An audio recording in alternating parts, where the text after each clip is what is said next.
چې کله هم مصلح راځي، نبی راځي، یو اصلاح کوونکی راځي، هغې تر مخ درې قسم کسان اول هغه کسان چې ایمان راوړي په ژبه هم او په زړه هم، دا مسلمانان وي. دوهم هغه کسان چې په ژبه هم انکار کوي او په زړه هم انکار کوي، دا خو کافران سول.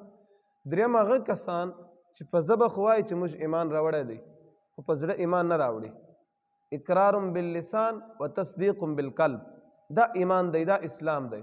او که صرف په ژبه اقرار کوي چې زه مسلمان یم او په زړه د دې خبرې تصدیق نه کوي، دا ایمان نه دی، دا اسلام نه دی. ولې الله تعالی د دوی مخکې عادتونه بیان کړي دي. واذا لقوا الذين آمنوا قالوا آمنا، د منافقینو دا عادت وه چې کله مسلمانانو سره صحابه سره ملاقات کوله بیا صحابه ته ویله موږ ایمان راوړی دی. واذا خلوا الى شیاطینهم، او کله چې خپل سردارانو ته تله، خپل مشرانو ته چې تله، بیا دوی ویله انا معکم، موږ خو تاسو سره یو، انما نحن مستهزئون، موږ خو صحابه سره نبی علیه السلام سره اسې مذاق کوو، ګپ شپ کوو، مسخرې کوو، ایمان خو موږ نه راوړو.